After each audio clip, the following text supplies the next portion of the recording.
Okay, magandang umaga sa bawat isa. Tayo pong lahat ay tumayo bilang paggalang sa salita ng Diyos na ating babasahin ngayong umaga.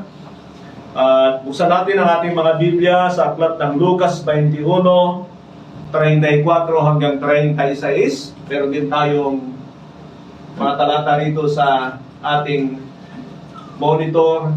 Basahin po sa atin, sabi niya, mag-ingat kayo na huwag kayong malulong sa labis na pagsasaya, paglalasing at matuon ang inyong pag-iisip sa mga alalahanin sa buhay na ito. Kung hindi ay bigla kayong abutan ng araw na yon, na tulad ng isang bitag. Sapagkat darating ang araw na yon sa lahat ng tao sa ibabaw ng lupa. Kaya't maging handa kayo sa lahat ng oras. Lagi ninyong idalangin na magkaroon kayo ng kalakasan upang malampasan ninyo ang lahat ng mangyayaring ito at makatayo kayo sa harap ng anak ng tao.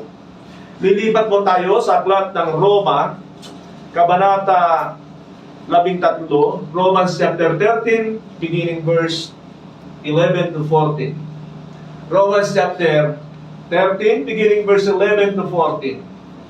Gawin ninyo ito, dahil alam ninyong panahon na upang gumising kayo, ang pagliligtas sa atin na higit ng malapit ngayon kaysa nung tayo'y unang sumampalataya sa Panginoon.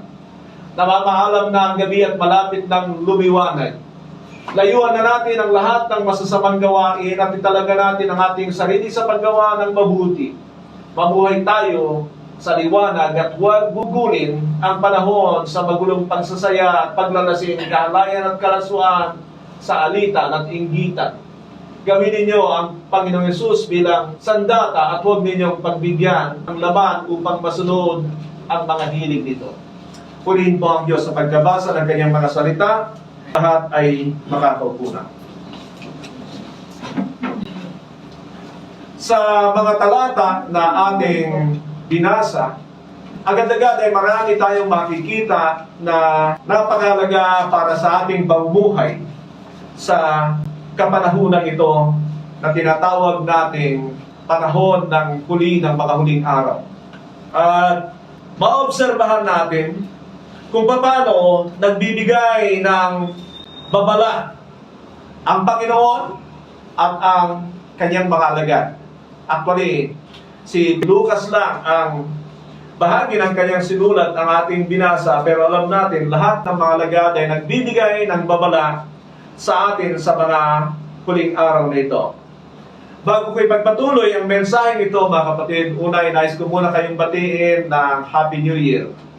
Nawa po ay talagang happy ang inyong New Year. Siyempre naman siguro. At bago tayo babalik sa ating mga serye mula sa Halloween sa mga aklat ng Biblia, ay gagawa muna ako ng mga ilang mahalagang mensahe para sa atin. Mahalaga na dapat ay talagang gawin natin. Nang sa gayon ay maganap sa atin ang makatulad ng napakinggan natin na paghahanda sa mga hinaharap natin. Alam niyo ang aking mga itinuturo sa inyo tungkol sa mga bagay nito na magaganap sa mga huling araw. Nawa po ito ay paniwalaan ninyo. Nawa ito ay magbigay sa inyo ng paggalang sa salita ng Diyos. You will tremble with the Word of God and you will practice them or live according to them.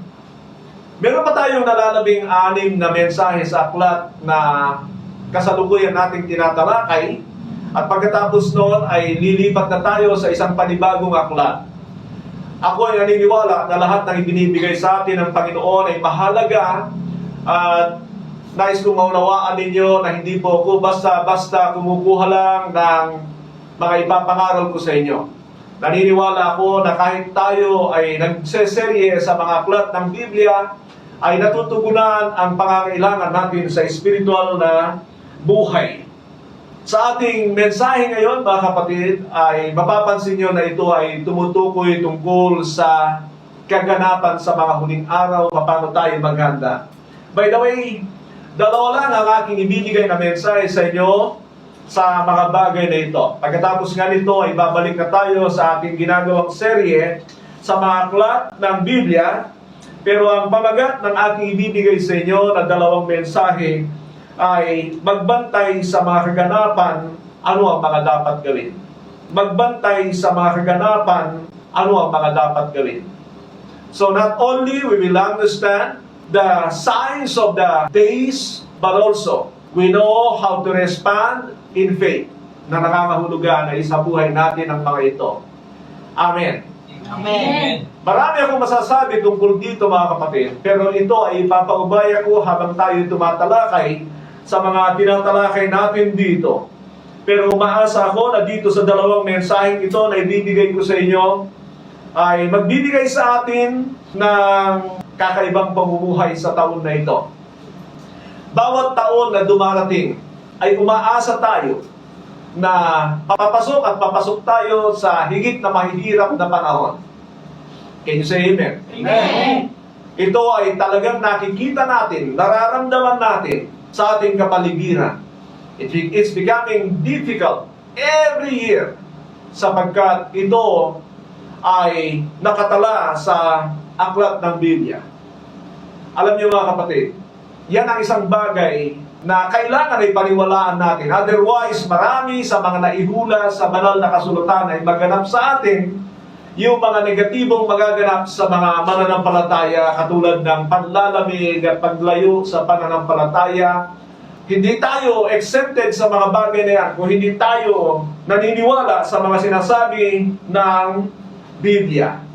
Naniniwala ako na tayo ay nandoon na sa panahon ng nalalapit na pagsasara ng ating kapanahunan. I mean mga kapatid, alam niyo ang tinuturo ko tungkol dito, na bago dumating ang Panginoon ay maraming magaganap na kahindik-hindik sa mundong ito. Hindi po tayo umaasa na sasagipin tayo ng Panginoon sa panahon na maaluan upang hindi tayo pumasok sa mga paghihirap sa mundong ito. Naniniwala ako na kung titingnan natin ang aklat ng pahayag na higit na nagbibigay sa atin ng malinaw at pagkasunod-sunod ng mga kaganapan sa mga huling araw ay nasa aklat ng pahayag. Meron tayong pag-aaral na ginawa dyan na sa YouTube. Hindi ko lang kung 10 video na ito ay pagsisiwalat tungkol sa ipinakita ng Diyos sa aklat ng pahayag. By the way, ang pahayag, mga kapatid, ay pagbubukas ng Diyos sa mga kaganapan sa mga huling araw sa mga mananampalataya. Kaya nga tinawag na pahayag eh. Revelation means to unveil, to divulge things, especially to the believers. Kaya pagka hindi ito naunawaan ng isang tao, magre-realize siya sa mga bagay na ilan sa mga sinasabi ng mga apostol at ng Panginoon Kristo, walang masama doon, pero naniniwala ako na higit na mas malinaw ang ibinigay ng Diyos sa aklat ng pahayag na kung saan ay marami ay natatakot at hindi binibigyan ng pansin ang mga bagay na ito. Ang huling araw, by the way, mga kapatid, ay nagpasimula sa panahon ng Panginoon Kristo. If you read Hebrews chapter 1 and 2, ay sinabi diyan na in the past God spoke to our fathers in many ways and in various ways, and through our ancestors, meaning the prophets, the apostles. Sabi niya sa verse 2, but in these last days, na nakahulugan na ang last days ay nagpasimula sa panahon ng Panginoon Kristo. Pangalawa ay sinabi rin yan sa aklat ng Gawa, Kabanata 2, talatang 17, na yung huling araw ay ipagkakaloob ng Diyos ang kanyang banal na Espiritu. In the last days, I will pour out my Spirit on all people. Meaning, on all believers. Kamakailan ay nabasa ko yung isang article na sabi niya, ang banal na Espiritu daw ay hanggang sa panahon lamang ng 64 AD. That's not true. Naniniwala ko na ang banal na Espiritu na siyang Espiritu ng biyaya ay para sa lahat ng tao sa lahat ng panahon. Hindi nga lang marahil makikita yung katulad ng mga ginagawa ng Diyos sa pamamagitan ng kanyang Espiritu sa panahon ng mga apostol.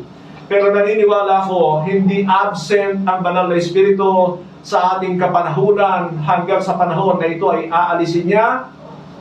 May panahon yun. Hindi tayo makakagawa ng sariling atin na tanggap ng Diyos maliban sa kanyang Espiritu ng biyaya. Kaya kailangan natin ang Espiritu ng Diyos. Now, Sa araw na ito ay magbibigay ako ng ilan lamang sa mga palatandaan na talagang tayo ay nandoon na sa huli ng mga huling araw. Tinatawag na birth pains, mga kapatid. Bagamat alam niyo ang mga sinasabi ko tungkol dito, hindi ako nagkukulang sa mga paalala sa inyo, pero sabi ko nga, every year ay pumapasok tayo sa higit na mas mahirap. Hindi natin alam kung kailan talaga maganap ang mga bagay nito, pero sigurado magaganap at magaganap sila. At ang mahirap ay kung hindi tayo handa sa kapanahunan yan. Marahil ay iniisip ninyo, kaya nyo biglang magbago, mga kapatid, you cannot do that apart from the grace of God. Kaya faithfulness ang hinahanap ng Panginoon sa atin. Tinitingnan niya kung gaano tayo katapat sa ating relasyon sa Kanya upang tayo'y matulungan niya. Sa araw na ito ay magbibigay ako ng 7 o 8 palatandaan lamang. Marahil ay makakapagbigay ako sa inyo ng higit sa 30 na palatandaan na talagang tayo ay nasa dulo na ng ating kapanahunan. Pero sa ngayon ay magbibigay lang ako ng mga obvious sa inyo na palatandaan na tayo ay nandoon na sa dulo ng ating kapanahunan. At ang number 1 dito ay yung the increase of knowledge. The increase of knowledge. Sabi ng Daniel 12:4, "But you, Daniel, roll up and seal the words of the scroll until the time of the end. Many will go here and there to increase knowledge." Imagine niyo mga kapatid, kung titingnan natin ang panahon ni Daniel ay makaluma, ancient, at diyan ay inihula ang tungkol sa paglago ng kaalaman ng tao. Hindi niya sinasabing ito ay para lamang sa mga mananampalataya. Ito ay sinasabi niya na naniniwala ko na pangkalahatan. Pero ito ang nakikita natin sa ating kapanahunan, na ang ating kapanahunan talagang grabe ang kaalaman ng tao. Say amen. Amen. Walang kapanahunan na katulad sa ating kapanahunan. At naniniwala ko na ito ay mag-i-increase pa sa mga hinaharap. Pero grabe na ang ating kapanahunan na nakikita natin na unang-una everything is computerized talaga. Walang limitasyon ang ginagawa ng mga tao pagdating sa bagay na ito. At isa sa mga nakakalungkot na nangyari ay yung tinatawag na AI. AI. Na ito ay kaya kang gayahin ng computer sa iyong kinikilos, sa iyong pananalita. Kaya ito ay nagbibigay sa atin ng babala na maging maingat kayo sa pinapanood nyo. Sa mga ilan ay akala ko totoo, and I always ask this question doon sa mga marurunong. Sabi ko, totoo ba yan? Sabi niya, Pastor, AI generated yan. And I believe in that. Kaya maging maingat kayo sa inyong pinanunood. Actually, it was from the book of Daniel na napakinggan ko one time, hindi ko alam kung ano yung translation na yun, nasabi, and he will fill the west, or I think west, with lies. Yung news ay makikita natin, ito ay punong-puno ng kasinungalingan. Sapagkat mayroong pinoproteksyonan ang bawat mga kampo-kampo alang-alang sa kanila.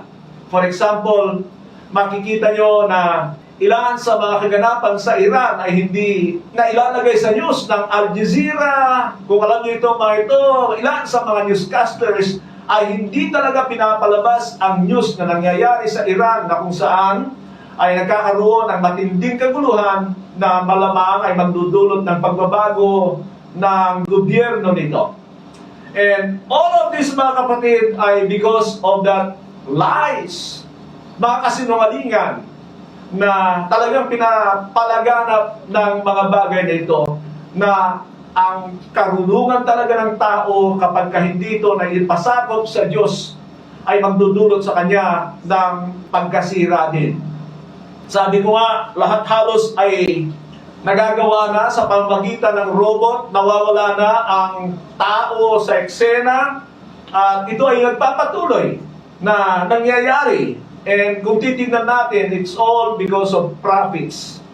Mga kita na naidudulot ng mga bagay nito sa mga nagtatayo nito.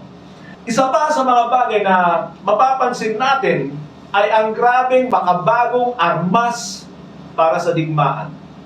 Lahat ng ito ay paghahanda sa kaganapan katuparan ng mga nakasulat sa banal na kasulatan. Ang pangalawa, mga kapatid, ay people's love for self. Pag-ibig ng tao sa kanyang sarili. Nawa ito ay maalis sa atin. Loving ourselves too much will mean something na katulad ng mahuhulog sa karakter ng dyablo. Pag hindi tayo naging maingat na minahal natin ang ating mga sarili, there are times that we need to love ourselves, but not in the sense na para lang sa atin. To love ourselves is to protect us from the wiles of the enemy and of the world, so that we can be in use for God. Kailangan ay maging kagamit-gamit ang ating buhay sa Panginoon. Ganito ang sabi ng 2 Timothy 3:1-2. But mark this, there will be terrible times in the last days. People will be lovers of themselves, lovers of money, boastful, proud, abusive, disobedient to their parents, ungrateful, unholy. Number 1, mga kapatid, ito yung sinasabi ko sa inyo na hindi lang 30 siguro ang may papakita ko sa inyo na palatandaan ng huli ng mga araw. Pero kung titingnan niyo ito at isa-isahin ninyo, isang bagay dapat na nasa puso natin ay nawa hindi ito mangyari sa akin, sapagkat sinabi ng Biblia na mangyayari ito. Pero sinabi niya ito para tayo ay proteksyonan. Kung tayo ay mananampalataya, ayaw nating mangyari sa atin ang mga nakahula sa Biblia. Halimbawa, sinasabi ng Biblia na marami ay manlalamig. Pababayaan mo ba ang sarili mo na manlalamig? Sinasabi ng Biblia na marami ay maging maibigin sa kanilang sarili.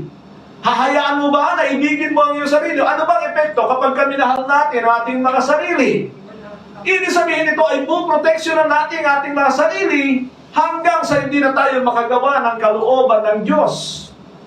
At kung titingnan natin ang ating mga sarili, ano dahilan? Bakit hindi ako naging kagamit-gamit sa Panginoon? It is because you are still loving yourselves. You are self-centered. At yan ang isang malaking problema. Sa mga kabataan, sinabi ng Biblia, sa mga huling araw, magiging disobedient ang tao. Magiging rebelde sila. So ano ibig sabihin yan? Sinabi yan ng Biblia, hahayaan mo ba na mangyari sa'yo? Anong gagawin mo? Ayokong maging rebelde. Alam niyo mga kapatid, be wise. What is wisdom? Wisdom is that you do not need to experience things by yourself. Makita mo lang na mali yung ginagawa ng isang tao, ayokong maging ganon. Makita mo na maganda yung ginagawa ng isang tao, gusto kong gayahin siya. Yun ay wisdom. Hindi kailangan ma-experience ang lahat ng mga negatibong nangyayari sa ating kapanahunan. Can you say amen? Amen. Kailangan ay magkaroon tayo ng karunungan sa ating mga sarili. Alam nyo, ako po ay observer. Hindi lamang sa inyo, kundi sa mga pastor, mga tagapagturo. Ilan din ang mga naging leader ko na sinasabi ko, ayokong maging ganito. Meron kong mga ilang leader na nakita, he is so proud. Sabi ko, ayokong maging ganyan. Ilan sa kanila ay talagang hindi nagtagal ang buhay. Mga kapatid, that is wisdom. Pag nakikita nyo naman na magandang halimbawa ang nakikita nyo, sabihin nyo sa Panginoon, Lord, gusto kong maging ganon. I wanna become like that. I wanna do this. I wanna be useful to you. So, the times we see that people are lovers of themselves. Pag ang tao mapagmahal sa kanyang sarili, hindi yan masunurin. Gagawin niya ang inaakala niya na magpasaya sa kanya. Pag ang tao ay mapagmahal sa sarili, isa sa mga epekto niya ay mahal niya ang kanyang pera. She loves money enough. And when a person loves money, is that he or she will become selfish, makasarili. At pagka nandiyan ang selfishness, nandiyan ang hatred. Nandiyan lahat, sama-sama na yan. Malala ko yung sinabi ng Biblia sa Ephesians chapter 4, and do not give the devil a foothold. Alam niyo kung ano ibig sabihin ni Paul doon? Pag pinagbigyan mo ang diablo ng kaunting pagkakataon sa buhay mo, magdadala pa yan ng mas marami. Sa kasalanan man, sa maling ginagawa, mga kapatid, ganon ang estilo ng dyablo. Kaya nga, ipinag-uutos sa atin na huwag bigyan ng pagkakataon ang dyablo. So, loving ourselves ay very dangerous. Hindi ka magiging kasangkapan para sa Diyos. Ang number 3 natin is the neglect of God or busyness. Or busyness and the neglect of God. Ito lagi kong ipinapakita sa inyo ang sinabi ng Panginoon na mangyayari sa mga huling araw na magiging katulad ng panahon ni Noe. Basahin ko po sa atin. Luke 17:26-29. Just as it was in the days of Noah, so it will be in the days of the Son of Man. People were eating and drinking, marrying and giving in marriage. Mga kapatid, that is business. Yan ay legal, pwede mong rasunan dahil pangangailangan yan na basic ng tao. Pero sinasabi yan ng Panginoon, sapagkat sa panahon ni Noe, yan ang nagpahamak sa maraming tao na binabalaan tayo na maging ang ating mga pwedeng rasunan sa ating buhay ay dahilan para tayo mapahamak kung hindi tayo maging maingat. Mga kapatid, kung yan ay rarasunan ng tao, huwag mo na sanang rinarasunan kung mali ang ginagawa mo. Can you say amen? Amen. Pag nirarasunan mo, yung mali, wala. Sabi ko, nakaka-frustrate ang mga ganong Kristiyano. Yung mali na ang kanyang ginagawa, rarasunan pa niya. Ito nga sa Panginoon, para sa kanyang pagkain, iinumin, daramitin. Pinapahintulutan niya ng Diyos, pero pwedeng maging dahilan ng iyong ikapapahamak kapag kayan ang nangunguna sa iyong buhay.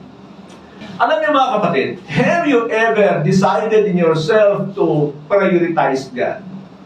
Marami sa atin ay sobra-sobra minsan sa pangangailangan. Sobra-sobra sa pera. Hindi ko alam sa inyo mga kapatid. Pero ako'y naniniwala na minsan ay marami na tayong pera, hanap pa rin tayo ng hanap ng pera. Alin mo yan? You are trying to secure yourself. Kasi pag meron ka na naman, ang seguridad mo, parang nandun na sa pera, hindi na sa Panginoon. Then you begin not to pray. Hindi ka na nananalangin, hindi ka na desperado sa pagkilos ng Diyos sa buhay mo. Those are very dangerous. Pagka ikaw ay walang panahon sa Diyos.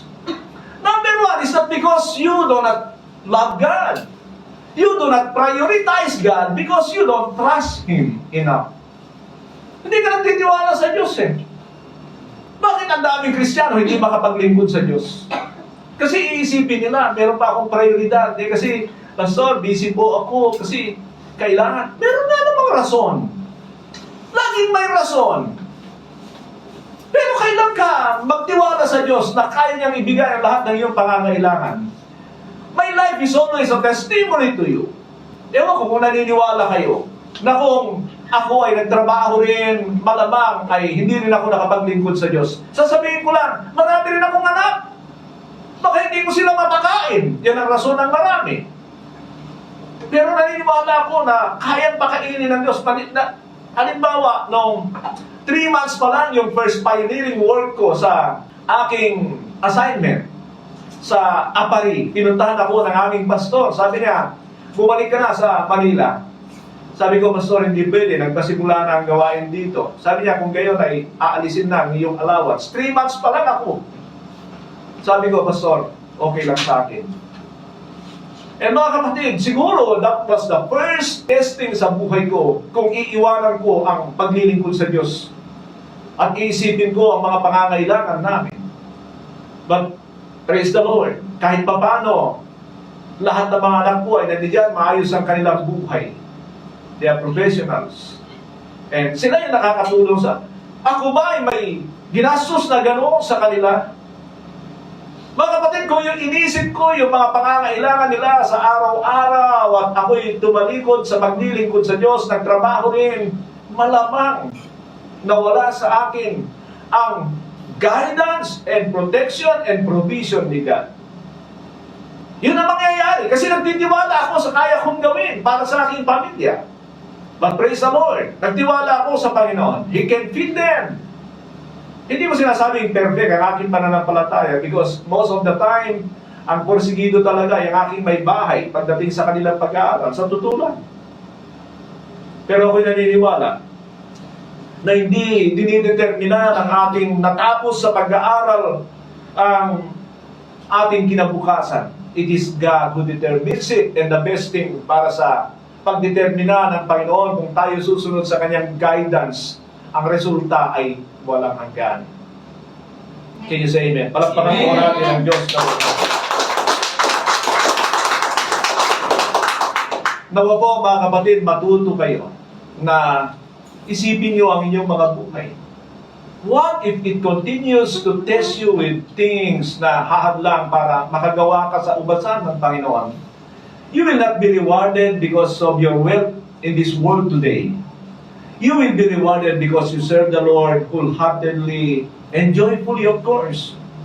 Yun ang tinitignan sa atin ng Panginoon. Faithfulness, obedience are very important. So, do not neglect God for the sake of busyness.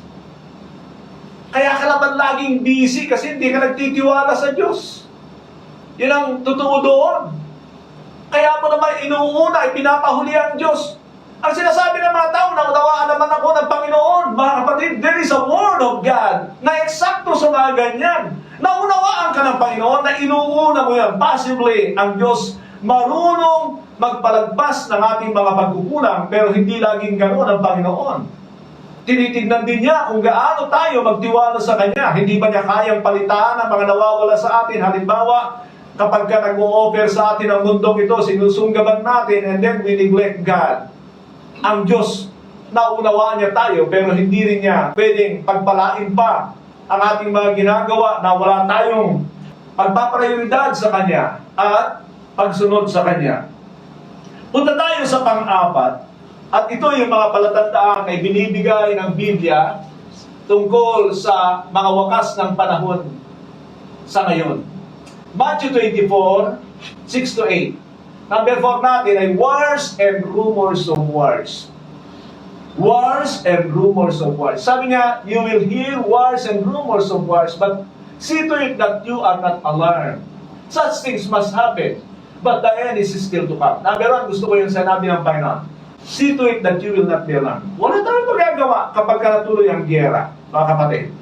Una-una, from the time of the Lord, there are always wars. Pagka sinabing wars, mga kapatid, merong digmaan ng bansa laban sa mga bansa. Meron din tinatawag na civil wars sa loob lamang ng isang pamahalaan o teritoryo. Nag-aaway-away ang mga tao, nagpapatayan. And that is a civil war. Pero yung digmaan sa bansa sa mga bansa, hindi rin ito naging absent. Pero kung titignan nyo sa ngayon, nagbabanta ang matinding digmaan. Kahapon lang, mga kapatid, I think nahuli yung presidente ng Venezuela. Hindi natin alam ang conflict, hindi clear sa atin dahil dito tayo sa Pilipinas. Pero that is a war. Nation against nation. At ang Israel ay pinaghahandaan ang maaaring atake ng Iran. Iran is in turmoil. Talagang grabe ang nangyayari. Matagal na itong Russia at Ukraine war. Ang daming digmaan, kung hindi ako nagkakamali, kung bibilangin natin, bansa laban sa bansa, baka aabot ng 15. Ang Thailand at ang Cambodia ay patuloy ang kanilang paglalaban-laban. And there are a lot of places, mga kapatid. Well, sasabihin nyo, Pastor, ano ngayon ang epekto natin sa atin? Ito, mga kapatid, narinig niyo sa akin na hindi darating ang Panginoon hanggat hindi mangyayari yung digmaan sa Revelation chapter 6. Sa Revelation chapter 6 verse 8, 1/4 ng tao ang mamamatay. Ang tanong, kailan ang panahon na pwedeng ganun ang mangyari sa mundo? The only time that can happen is in our times. Na nandiyan ang mga nuclear war weapons na pwedeng gamitin para mag-annihilate ng isang bansa. Naganap ang ganoon sa panahon ng World War II. Binomba ng Amerika ang Japan sa Nagasaki at sa Hiroshima. Pero hindi pa rin umabot na 1/4 ang populasyon ang namamatay. Sa Biblia, mark that mga kapatid, tingnan ninyo ito. Sa chapter 6, nandoon yung pagpapahintulot na ng Diyos na mga mangyayari sa mga huli ng mga huling araw. And if you would notice, ay isa sa mga matindigan na mangyari ay ang digmaan. Pagkatapos ng digmaan ay taggutom at kamatayan na lalaganap sa mundong ito na sabi ng Biblia ay 1/4 ng tao ang mamamatay. That can be 2 billion. Ano ang 2 billion? Yung ating populasyon sa Pilipinas ay 100 million. 115 or 120 million. Mga kapatid, i-multiply nyo yan ng 2,000. 2,000 can be 2 billion. Pero that is my assessment sa mamamatay. Ibig sabihin, mga kapatid, hindi lahat ng bansa ay malalaki ang kanilang populasyon. One of the most populated country ay tayo. Pero hindi natin kaya ang populasyon ng India, ng China, sa dami. Pero mga kapatid, just imagine na yung populasyon ng Pilipinas ay 2,000 times! 2,000 times! Na bilang natin ang mamamatay. Yun ang sinasabi ng Biblia. I believe in the Bible rather than what the science is saying. Though hindi yan magka-conflict, mga kapatid, kaysa sa mga hula-hula. So, imagine, sa chapter 7, doon palang mangyayari ang pagdating ng Panginoon. Sa 7 verse 9.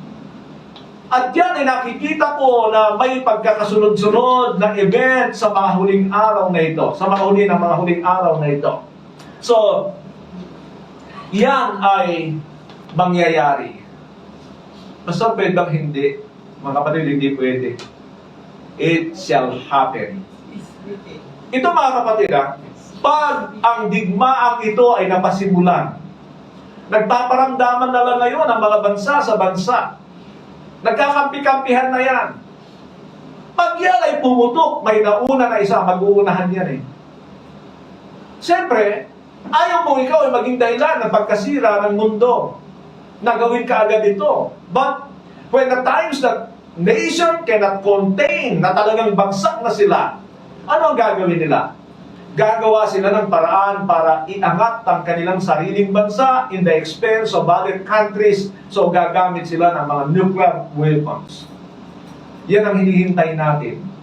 Huwag kayong maniwala na mauuna ang pagdating ng Panginoon. But these are all testings. Tinitingnan ng Panginoon sa atin kung gaano tayo katapat sa Kanya. Sana hindi lang dulot nito ay pagkatakot sa atin sa mangyayari, kundi sinasabi ito ng Biblia para mag-ayos tayo ng buhay. Say amen. Amen. Yun ang katotohanan tungkol sa mga bagay na ito. Ang ating panglima ay multiplied and severe calamities.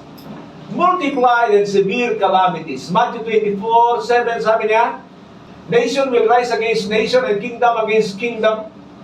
There will be famines and earthquakes in various places. Mga kapatid, hindi lang yan. No? Ang binanggit niya, taggutom at mga lindol na mangyayari. Ito ang problema sa ating kapanahunan na halos wala nang nangyayari na kalamidad na parang normal lang. Hindi niyo napapansin? Ilan sa mga dumating sa bansa ay tinaguri ang super typhoon. Mapalad tayo ng mga ilan na hindi natuloy. But yan na hindi dinideklara hanggat hindi talaga nakikita ng satellite na grabe ang bagyong darating. Yung mga hurricanes, grabe sila ngayon. Yung mga lindol, hindi niyo napapansin? Umaabot, pataas ng pataas ang inaabot ng intensity nito. At kung ano pa. Lahat ng ito ay nagpapakita. Mga kapatid, nandun tayo. Sana maniwala tayo. Ano ang gagawin natin? Wala tayong magagawa dyan. It was said so that we will have to evaluate ourselves. Titingnan natin, nabubuhay ba tayo sa kalooban ng Panginoon? Nobody can save himself from this. Walang makakapagligtas sa atin. Ang mga tao, pinaghahandaan, yung mga digmaan, nandoon, naguhukay sila ng taguan sa ilalim ng lupa. Kahit yun, sinabi yun ng Biblia. Alam ba ninyo? Sa aklat ng pahayag na merong mga gagawin ng mga tao na magtatago sa ilalim ng lupa, pero darating sila sa panahon dahil sa kahindik-hindik na mangyayari, ay sasabihin nila, "Fall on us and hide us from the wrath of Him who sits on the throne." Yan ang sasabihin ng mga tao dahil marirealize nila, pero hindi sila nagsisisi sa kanilang mga ginagawa. So, calamities and earthquakes, grabe mga kapatid ang mga nangyayari sa ating kapanahunan. Ang ating number 6, increase of false preachers and teachers, also prophets. Makinig kayo rito mga kapatid. Kung titingnan ninyo, wala pang laban kay Kristo sa kanyang kapanahunan. Pero, inuulit-ulit niya na dumarating na ang panahon, pag wala na siya, marami ay maglalabasan na mga bulaan. Bulaang propeta, bulaang mga ngaral. Mga kapatid, at hindi nagtataglay ng kanyang pangalan. And many will come in my name, and they shall deceive many. Yan ang sinasabi ng Panginoon, darating sila sa aking pangalan. And even in the times of the apostles, nandiyan na sila. Meron ng ibang Jesus, meron ng ibang ebanghelyo. Alam niyo mga kapatid, minsan yung aking ginagawa na pagsisiwalat, maraming kritisismo. Alam niyo na sa isip ko, walang makikinabang pag ako ay tumigil sa pagsisiwalat ng mga katotohanan, kundi ang mga bulaan at si Satanas. Gusto ni Satanas na pigilan ang mga katotohanan sa mundo ito. Gusto ni Satanas na pigilan ang matuwid na pamumuhay sa mundong ito. Amen. Tandaan niyo yan. Kaya kung ikaw ay duwag, ayaw mong may masabi sa iyong tao, ayaw mo ng kritisismo, alam mong nasa totoo ka o kiniklaim mo nasa totoo ka, mga kapatid, wala rin kwenta. So I need to speak up. I need to take action. It's a responsibility na alam ko ang totoo, pero hindi ko ginagamit, hindi ko ginagawa. Ngayon, maraming Kristiyano, pag nakakita ng mga may Jesus, alam niyo yung mga rebulto dyan na ipinaparada, wala na yan eh. Talagang malayo na yan sa katotohanan. Ang linaw ng sabi ng Panginoon na a time has come and has now come that those who worship God must worship Him in spirit and in truth. Ang Diyos ay hindi nakikita. Kahit sa New Testament, Old Testament. Pero ito mga gumagamit na mga rebulto. Mga kapatid, nais ko sabihin sa inyo, itong mga ganitong nangyayari sa ating bansa every January, panawagan yan ng sumpa ng Diyos sa ating bansa. Hindi yan pagpapakumbaba sa Diyos. Minsan, ipinapakita ng Diyos na literal, nagkakagulo sila, nagpapatayan sila, pare-pareho sila ng sinasamba. Every year. Tingnan nyo ang ating bansa. Yan ang laging fraud ng ating bansa. Ayan na naman. Every January, pinapasimulan ng ganito ang ating bansa. Anong i-expect natin na gagawin ng Diyos? Pag binasa nyo, Romans chapter 1, galit ang Diyos sa mga ganyan. Wala sila sa tamang katinuan. Ang Diyos ay Espiritu at hindi hinahamping sa mga gawa ng kamay ng tao. Pero yan ang ginagawa ng tao. That's one thing about human, mga kapatid. Na kung ano ang ipinagbabawal, yun ang gagawin. Ano ba yan? Kaya nga ang Panginoon nagbigay ng mga batas rules na dapat sundin. Pero ang tao, kung ano pa yung pinagbabawal, yun ang gagawin. Kung ano yung pinapagawa, ayaw gawin. Hindi niya napapansin. I mean, mga kapatid, sa mga Kristiyano. Oh my God. Ito ba? Pag ikaw ay nagalit sa hindi tama, ikaw ay hindi maka-Diyos. Yan, nagagalit na naman. I mean, mga kapatid, Jesus, in His time on earth, mas maraming panahon na siya nagalit sa mga alagad. Alagad na yun, ha? Pag-aralan niyo ang Biblia niyo.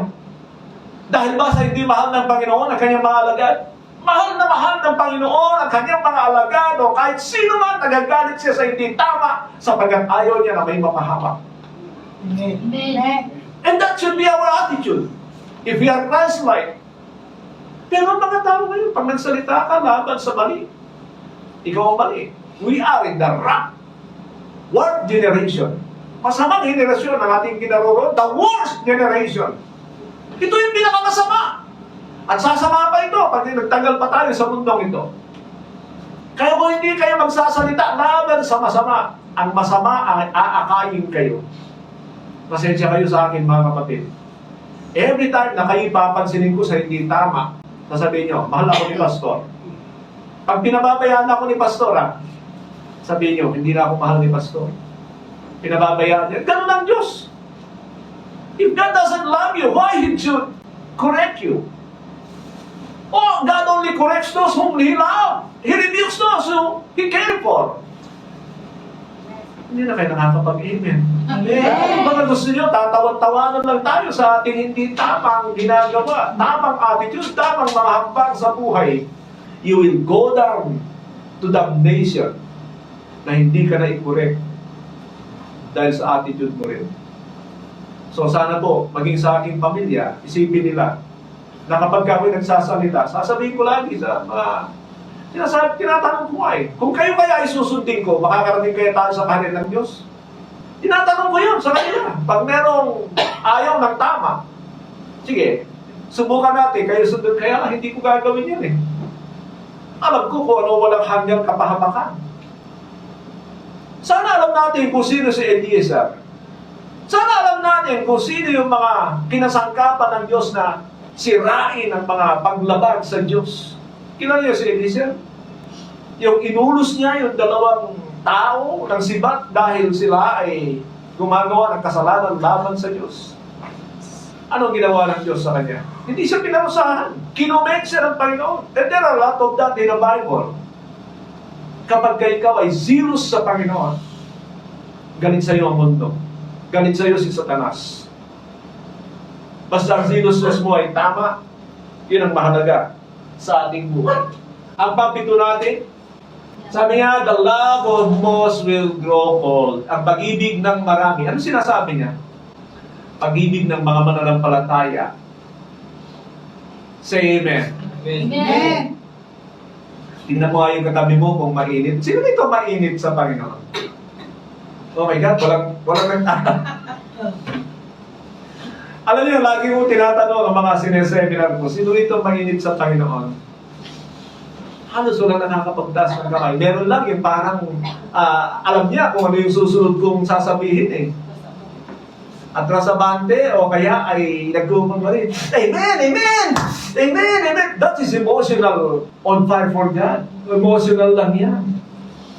If you are really on fire for God, alam mo kung anong ginagawa mo. Tanungin ko kayo, tinatanggap ba ng Diyos ang mga maligamgam? Hindi. Ulitin ko, tinatanggap ba ng Diyos ang mga maligamgam? Hindi po. Natutuwa ba ang Diyos sa mga maligamgam? Hindi. Tinatanggap ba ng Diyos sa mga nanlalamig? Hindi rin po. Ano ginagawa ng Diyos sa mga nanlalamig at maligamgam? Alam niyo pala. Tanong, mainit ba kayo sa Panginoon? Amen.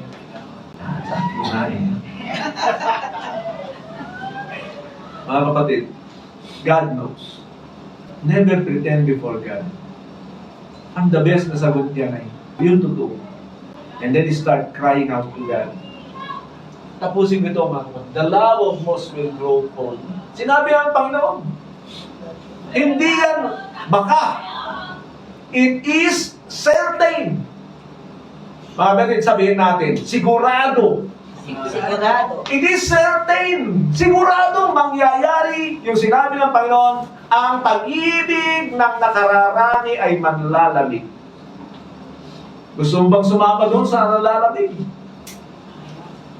Anong ginagawa mo para hindi ka manlamig? Kung wala kang ginagawa, huwag mo sabihin, okay ka naman. Marami ay ginagamitan na lang ng emosyon.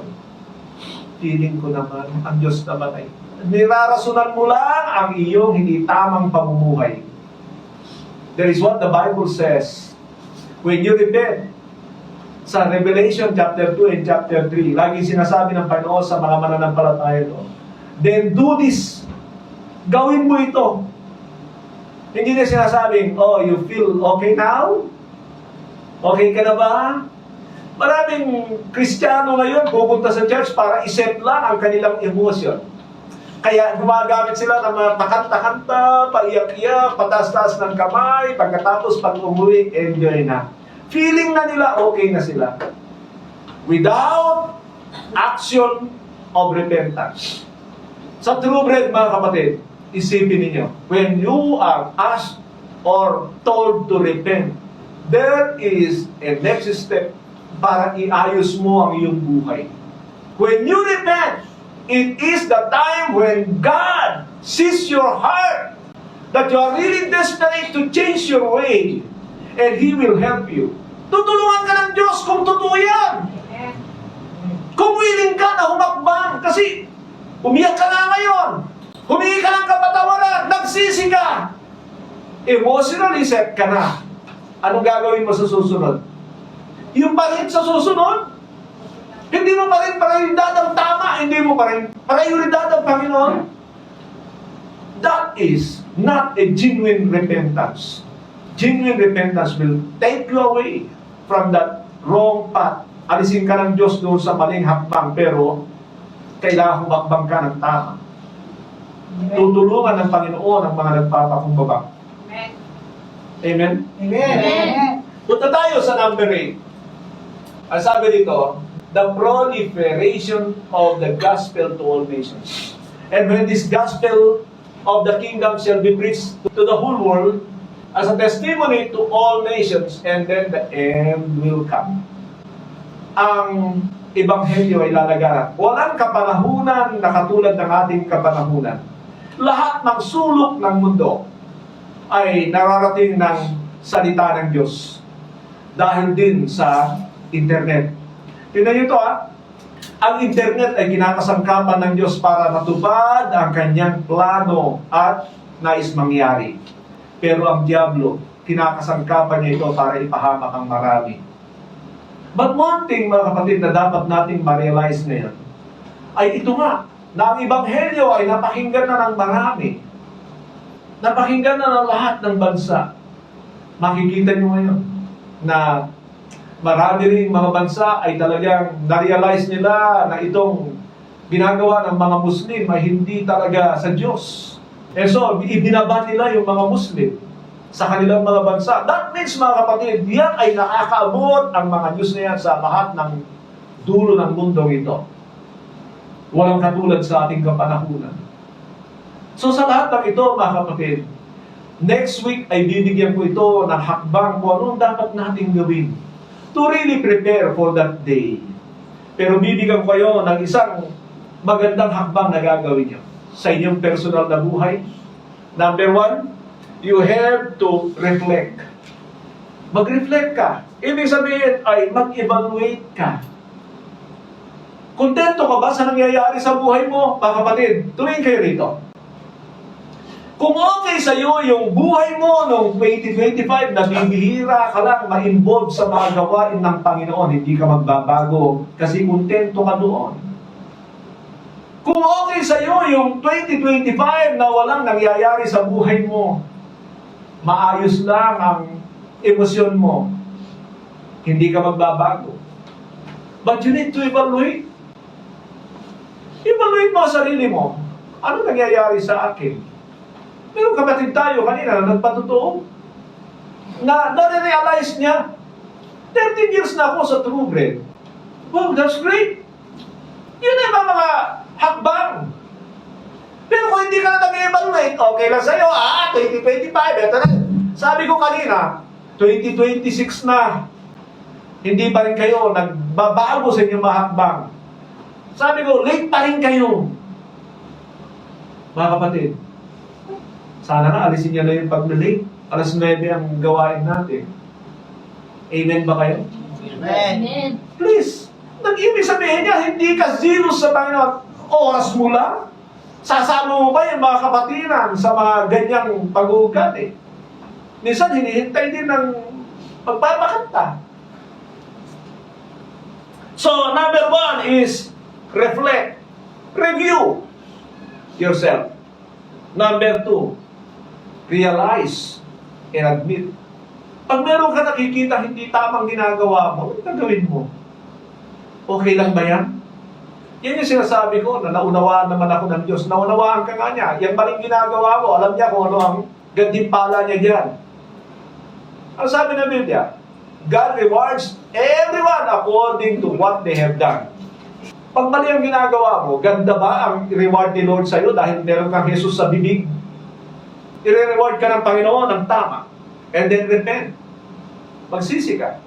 Sabi ko kanina, ano ang pagsisisi? Ang pagsisisi ay sasabihin mo sa Diyos, Lord, gusto kong mabago. Ayaw ko ng ganitong pamumuhay. Ayaw ko ng mali. Gusto kong itama ang mga bagay na ito. God is our helper. The Holy Spirit, the Spirit of grace, is our helper too.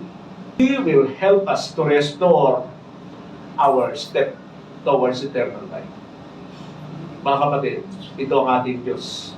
Siya ay Diyos na maunawain sa ating mga kahinaan, pero ayaw ng mga pilit tayo na hindi gumagawa ng kanyang kautusan. Let's bow our heads and close our eyes.